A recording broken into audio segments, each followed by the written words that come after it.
You're lying in bed, the lights go off, and suddenly your brain starts inventing monsters in every shadow. You're a grown adult. You know nothing is there, so why does your body react like you're about to be eaten? That is a fantastic question. It's so true, isn't it? The slightest creak from downstairs and suddenly you're convinced there's an intruder when it's just the house settling. It's completely irrational, but it feels so real. Exactly. And that feeling, that deep, primal unease is what we're diving into today on the why behind everything, because it turns out that fear isn't irrational at all. It's one of the oldest, most important survival mechanisms we have. Okay, I'm hooked. So where does it come from? Well, to find the answer, you have to rewind the clock, not by hundreds of years, but by millions.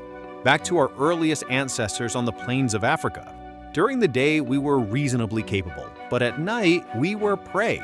Right, we don't have claws or fangs or very good night vision. We were basically just snacks waiting to happen for anything with better eyes. Precisely. Lions, saber-toothed cats, giant hyenas, they all owned the night.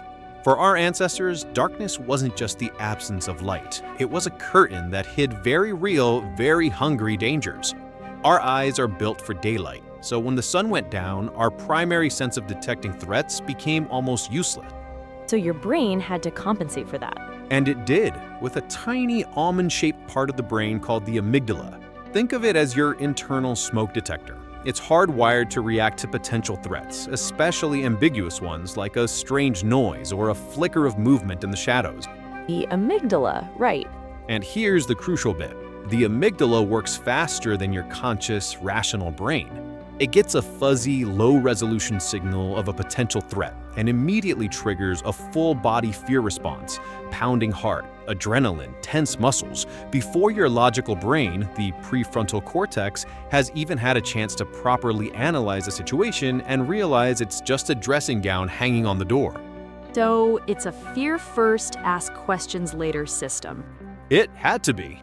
The ancestor whose amygdala fired instantly at a rustle in the bushes was more likely to survive than the one who waited to logically deduce whether it was a predator or just the wind. This also explains why the fear often emerges in childhood, typically around age 2 or 3. Yes, the monster under the bed phase. That makes sense. It's when a child's imagination starts to really develop so they can populate the darkness with all sorts of horrors. Exactly. It's the meeting of an ancient, evolved predisposition with a newly blooming imagination. This leads to something called the hypervigilance theory. The idea is that evolution selected for ancestors who were excessively cautious. But here's what I find interesting. It's not just about being afraid. It's about what your brain does to fill in the gaps. Like, why do we always imagine the worst possible thing hiding in the dark? Nobody lies in bed thinking, oh, there might be a friendly puppy behind that door. That's a brilliant observation, and it's actually a well-documented phenomenon called threat bias. When your brain lacks information, and darkness is the ultimate information vacuum, it doesn't default to neutral, it defaults to the worst-case scenario.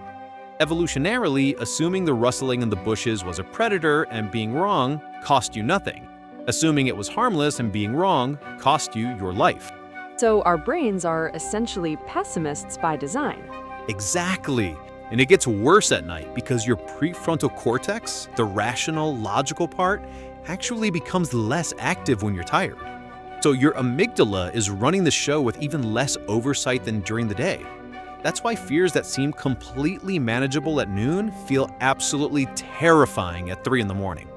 That explains so much. Every worry I've ever had at 3 a.m. has felt like the end of the world.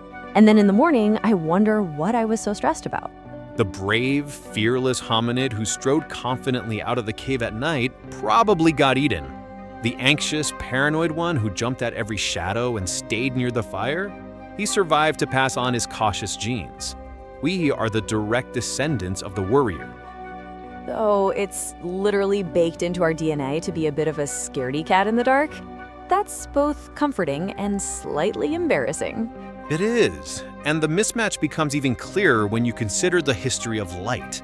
For millions of years, the only light at night was the moon, the stars, or fire. Widespread, reliable artificial light from electricity has only been a common feature of human life for about 150 years. Wait, Really? Only 150 years? That's nothing. It's a blink of an eye in evolutionary terms. It's an evolutionary rounding error. Our brains are running ancient survival software that was perfected over millennia for a world that no longer exists. Our bodies are still primed to react to predators in the dark, even when the only real danger is tripping over the cat. That makes so much sense. We've changed our environment faster than our brains can adapt. Now, here's where the research gets truly fascinating and reveals just how deep this instinct goes. You'd assume this fear is tied to vision, to seeing scary things in the shadows. But it's not. It's more fundamental than that. Go on. Studies have shown that even people who have been blind from birth can experience an innate fear of the dark. For them, it's not about the absence of light, but the absence of crucial sensory information. The darkness deadens their hearing and makes them feel vulnerable and exposed. Okay, hold on. That's a genuine wait, really moment. How can you be afraid of something you've never experienced in the same way? That's incredible. It proves it's not about sight at all. It proves it's about vulnerability. Darkness represents a sensory deficit, a state where you can't detect a threat until it's right on top of you. I'm curious about something else. Are some people genuinely more afraid of the dark than others, or do we all carry the same level of this ancient programming? Great question. We all carry the baseline fear, but the intensity varies hugely. About 11% of adults report a significant, persistent fear of the dark, not just mild discomfort, but genuine anxiety. Researchers at Ryerson University in Toronto found that poor sleepers were far more likely to have a measurable fear of the dark than good sleepers. So, it's connected to sleep problems too? Deeply connected. And here's the kicker. They tested this by playing sudden loud noises while participants sat in both lit and dark rooms. The poor sleepers didn't just say they were more afraid. Their bodies physically reacted more strongly in the dark. Their startle response was measurably bigger. So this isn't people being dramatic. Their nervous systems are genuinely more activated by darkness.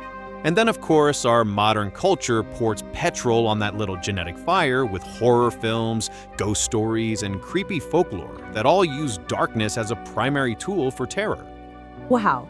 So to sum it up, this silly fear I have of the shape my coat makes on a chair at night is actually a high-tech, million-year-old security system. That's the perfect way to put it. The fear isn't a flaw. It's an ancient survival system that still works perfectly.